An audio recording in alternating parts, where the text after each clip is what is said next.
Hello students, आप सभी का स्वागत है हमारे एक और वीडियो में। और जैसा कि मैंने आपसे प्रॉमिस किया था कि मैं स्टैंडर्ड डेविएशन की जो मैथमेटिकल प्रॉपर्टीज है उनको मैं एक सेपरेट वीडियो में लेकर आऊंगा। तो जी हाँ, आज का वीडियो उसी बारे में है और होपफुली ये हमारे डिस्पर्जन का लास्ट वीडियो भी होगा, क्योंकि अब बस स्टैंडर्ड डेविएशन है और उसमें एक छोटी सी बात मुझे बतानी है जो कि तीनों मेजर्स को रिलेट करते हुए बनेगा, जो एक एम्पिरिकल फॉर्मूला, और उसके बाद ही हमारा चैप्टर खत्म हो जाएगा। ठीक, तो चलिए हम शुरू करते हैं।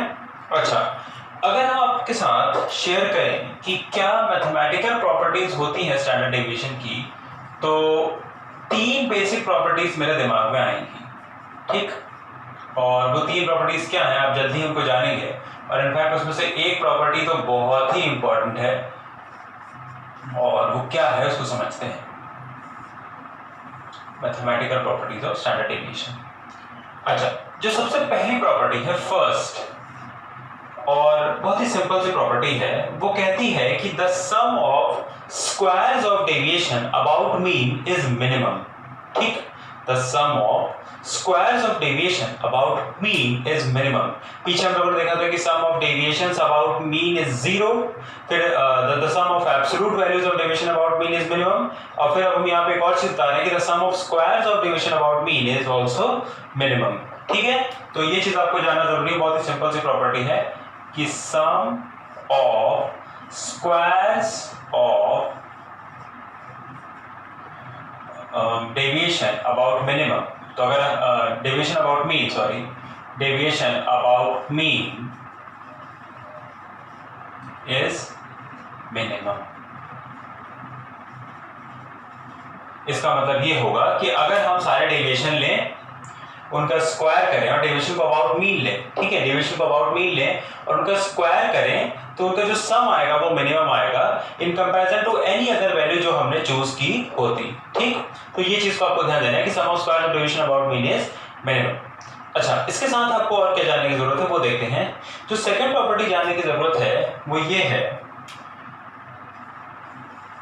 कि median standard deviation is unaffected bye a change in origin, right, या शिफ्ट इन ओरिजिन से उसको कोई फर्क नहीं पड़ता है। मतलब क्या हुआ कि if all the observations are increased by a particular number और if all the observations are decreased by a particular number, then standard deviation remains unaffected, right. मतलब कि अगर लेट्स से कि हमारे पास मैं पहले प्रॉपर्टी लिख देता हूं, इट इज इंडिपेंडेंट ऑफ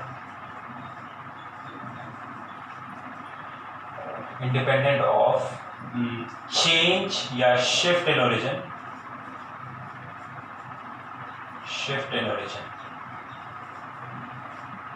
अच्छा, और शिफ्ट इन ओरिजिन और चेंज इन स्केल मैंने आपसे डिस्कस किया हुआ शुरू के वीडियोस में, तो अगर आपको क्लियर नहीं है तो आप प्लीज अरिथमेटिक मीन का वीडियो देखिए, वहां मैंने डिटेल में बताया है कि इस टर्म का मतलब क्या होता है। अच्छा, फॉर इंस्टेंस अगर लेट्स से कि हमारे पास एक कोई सीरीज है, उसका स्टैंडर्ड डेविएशन आया लेट्स से 5, बहुत हाई है बट ठीक है, मान लेते 5 आया हमारा स्टैंडर्ड डेविएशन, और हमने बोला कि सारे ऑब्जर्वेशंस को, if all the observations are increased by 3, तो स्टैंडर्ड डेविएशन आपको कितना हो जाएगा, तो वो 5 ही रहेगा। ठीक है, because it is independent of shift in origin, मतलब कि किसी एक इंक्रीज से इसको कोई फर्क नहीं पड़ता है। और ये तो बहुत ही कॉमन मैथमेटिक्स आपको बता देगी, अगर इंक्रीज से नहीं फर्क पड़ रहा है तो डिक्रीज से भी फर्क नहीं पड़ेगा। मतलब अगर हम सारे ऑब्जर्वेशन को 3 से घटा भी दें तो भी स्टैंडर्ड डेविएशन में कोई चेंज नहीं आएगा। ठीक है, अच्छा, बट और मैं आपको यहाँ पे क्या बोलूं, यहाँ पे मैं ये बोल सकता हूं कि but it is dependent of change in positive scale. वैसे तो स्केल्स में जनरली हम पॉजिटिव ही लेते हैं, लेकिन हाँ, नेगेटिव स्केल के लिए हम स्टडी कर सकते थे। मैं आपसे बोलूंगा कि change in positive scale. Change in positive scale का मतलब क्या हुआ कि लेट्स से कि हमारे पास इंक्रीज और डिक्रीज बाय 3 नहीं होता, इंक्रीज और डिक्रीज बाय 3 नहीं होता, ये क्या होता, मल्टीप्लाइड और डिवाइडेड बाय 3 होता। ठीक है, ये इंक्रीज और डिक्रीज बाय 3 नहीं होता, बल्कि क्या होता, लेट्स से कि if all the observations are multiplied या डिवाइडेड बाय 3, ठीक है, तो इस पे ये डिपेंडेंट होता है।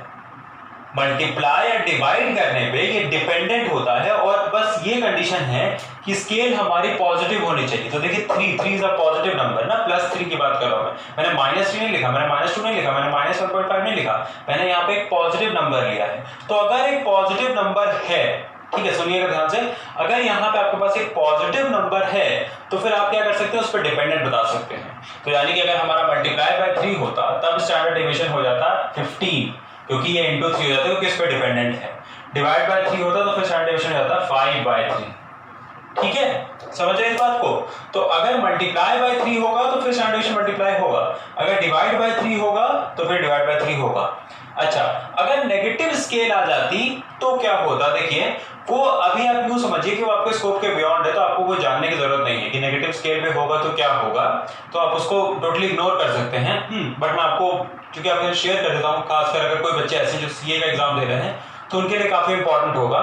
तो देखिए अगर यहाँ पे नेगेटिव स्केल आ जाएगी तो उसमें हम क्या करेंगे, लेट्स से कि ये हमारा मल्टीप्लाइड या डिवाइडेड बाय -3 हो रहा होता, या लेट्स से -5 से मल्टीप्लाई डिवाइड हो रहा होता, तब हम क्या करते हैं, तो तब देखिए तब आपको इसकी एब्सोल्यूट वैल्यू लेनी होती। ठीक, तब आपको इसकी एब्सोल्यूट वैल्यू लेनी होती। एब्सोल्यूट वैल्यू लेने का मतलब क्या है, तब आप 5 को नहीं कंसीडर करते। अगर आपको सारे ऑब्जर्वेशन को मैंने मल्टीप्लाई या डिवाइड किया -5 से, ठीक है सुनिएगा ध्यान से, अगर मैंने आपके सारे ऑब्जर्वेशन को मल्टीप्लाई या डिवाइड किया -5 से, तो आपका जो ये है ना, जो आपका स्टैंडर्ड डेविएशन है ना, वो 5 से मल्टीप्लाई डिवाइड होगा, मतलब उसको माइनस साइन से कोई फर्क नहीं पड़ेगा। तो आप यूं कह सकते हैं कि it is change in dependent of the change in the absolute value of scale. हाँ, तो चाहे पॉजिटिव हो चाहे नेगेटिव हो, हमें उसको पॉजिटिव ही कंसीडर करना होगा। तो अगर हम सारे ऑब्जर्वेशन को लेट से -5 से मल्टीप्लाई कर देते हैं तो जो हमारा स्टैंडर्ड डेविएशन है वो सिर्फ 5 से मल्टीप्लाई होगा। अगर हम सारे ऑब्जर्वेशन को लेट से -10 से डिवाइड कर देते हैं तो हमारा स्टैंडर्ड डेविएशन +10 से डिवाइड होगा, ना कि -10 से। तो जब भी माइनस स्केल हो जाएगी तो माइनस साइन को इग्नोर कर देना है, सिर्फ उसी क्वांटिटी से कर देना है, और प्लस है तब तो कोई दिक्कत ही नहीं है। फिर इंक्रीज डिक्रीज कैसा भी होता है, प्लस माइनस कोई मतलब नहीं, आपको कोई फर्क नहीं पड़ेगा स्टैंडर्ड डेविएशन पे। ठीक है, तो ये आपकी बहुत इंपॉर्टेंट प्रॉपर्टी है, इनफैक्ट आप इसको चाहें तो इंपॉर्टेंट मार्क भी कर सकते हैं। और अगली जो प्रॉपर्टी मैं आपको बताऊंगा वो इससे भी इंपॉर्टेंट है। ठीक है, तो आप चाहें तो अपनी कॉपी में या जो भी नोटबुक में आप कॉपी कर रहे हैं उसमें आप हेडिंग डाल सकते हैं कि it is about the spread of distribution, या यूं है लिमिट्स ऑफ द डिस्ट्रीब्यूशन। ठीक है, तो वो क्या होती है आप उसको समझेंगे, और इनफैक्ट ये आपकी सबसे इंपॉर्टेंट प्रॉपर्टी है जिसको हम जानते हैं स्प्रेड ऑफ डिस्ट्रीब्यूशन के नाम से।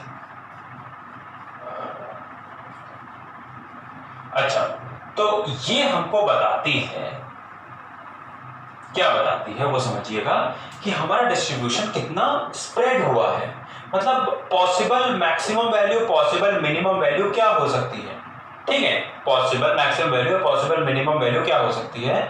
और यहाँ पे जो कंडीशन है वो ध्यान देना है कि फॉर अ नॉर्मल डिस्ट्रीब्यूशन या moderately skewed distribution, for a moderately skewed distribution, एक ऐसा डिस्ट्रीब्यूशन जिसमें स्क्यूनेस बहुत कम हो।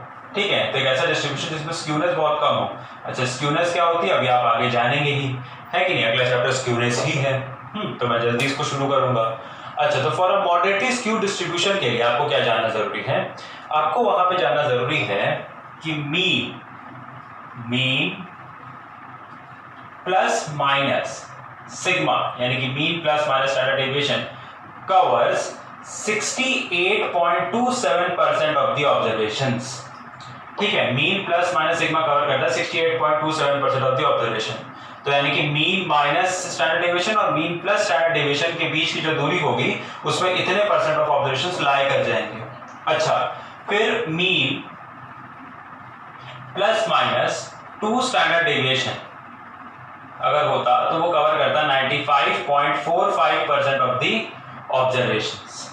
ठीक है, और फिर mean plus minus 3 standard deviation is equal to 99.73% of the observations.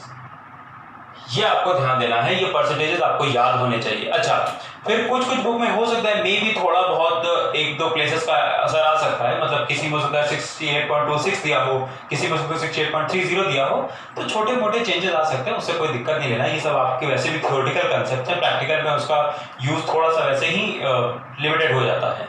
ठीक है, तो आप समझेंगे बात को इसको। तो ये हमारे पास ऐसे है। अच्छा, इसका मतलब क्या हुआ? देखिए, इस पर बेस्ड एक क्वेश्चन आया था इलाहाबाद यूनिवर्सिटी में ही, और वो बता रहा था कि एक मैन्युफैक्चरर है and he wants to design a collar size. ठीक है, वो नए तरह का कॉलर बनाना चाह रहा है, तो क्या मिनिमम साइज और क्या मैक्सिमम साइज उसको डिजाइन करना होगा अपने कॉलर्स का।